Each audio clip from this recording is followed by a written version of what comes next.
Assalamualaikum teman-teman. Kalian ada yang tahu nggak sih apa gejala alam abiotik itu? Dan apa saja sih gejala alam abiotik? Nah, di sini kita akan membahasnya. Gejala alam adalah suatu keadaan dari alam yang menandakan akan terjadi sesuatu pada alam.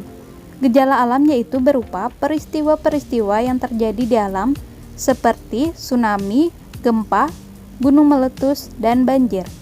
Gejala alam abiotik berkaitan dengan sifat fisik dan kimia di luar makhluk hidup. Contohnya hujan, pelapukan, erosi, ledakan, dan sebagainya. Selanjutnya yaitu macam-macam gejala alam. Tsunami adalah salah satu jenis gelombang yang dikategorikan sebagai gelombang panjang yang memiliki periode cukup panjang, di mana gelombang tsunami memiliki panjang gelombang antara ratusan meter hingga ratusan kilometer, dan juga rentang periode dimulai dari 30 detik hingga memasuki dimensi jam. Bagaimana sih cara mencegah tsunami? Dengan menjaga kelestarian dan keutuhan pepohonan yang ada di sekitar pantai. Bila lahan sekitar pantai sudah gundul atau berkurangnya pepohonan, maka perlu adanya upaya reboisasi. Reboisasi dilakukan sepanjang garis pantai. Makin banyak pohon yang ada dan ditanam di sekitar pantai membuat laju tsunami makin berkurang dan terhambat sehingga mengurangi kerusakan yang ditimbulkan tsunami. Cara menyelamatkan diri dari tsunami: 1. Menjauh dari sungai atau pantai. 2. Pergi ke tempat yang tinggi minimal lantai 3 setelah menjauh dari pantai atau sungai. 3. Apabila sudah merasa aman, pergi ke tempat evakuasi yang sudah ditentukan. Nah, selanjutnya ada gempa bumi. Gempa bumi adalah getaran atau getar-getar yang terjadi di permukaan bumi akibat pelepasan energi dari dalam secara tiba-tiba yang menciptakan gelombang seismik. Gempa bumi biasa disebabkan oleh pergerakan kerak bumi. Di frekuensi suatu wilayah mengacu pada jenis dan ukuran gempa bumi yang dialami selama periode waktu. Nah, bagaimana sih cara penyelamatan diri saat terjadinya bencana gempa bumi? Yang pertama, bersikap tenang dan jangan panik agar dapat melakukan tindakan penyelamatan diri dan keluarga dengan baik.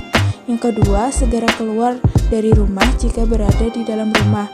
Carilah tempat yang agak lapang agar tidak tertimpa pohon atau bangunan yang mungkin runtuh.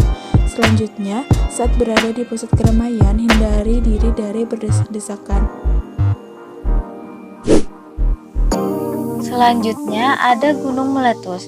Gunung meletus merupakan peristiwa yang terjadi akibat endapan magma di dalam perut bumi yang didorong keluar oleh gas yang bertekanan tinggi. Magma adalah cairan pijar yang terdapat di dalam lapisan bumi dengan suhu yang sangat tinggi, yaitu lebih dari 1000 derajat Celcius. Cairan magma yang keluar dari dalam bumi disebut lava. Suhu lava yang dikeluarkan bisa mencapai 700 sampai 1200 derajat Celcius. Letusan gunung berapi yang membawa batu dan abu dapat menyembur sampai sejauh radius 18 km dan bahkan bisa lebih. Sedangkan lavanya bisa membanjiri sampai sejauh radius 90 km. Tapi tidak semua gunung berapi sering meletus kok. Gunung berapi yang sering meletus disebut gunung berapi aktif. Nah, lalu bagaimana sih tindakan penyelamatan yang harus kita lakukan saat terjadinya gunung meletus? Yang pertama, dengarkan radio atau televisi untuk mendapatkan informasi dan petunjuk yang akurat.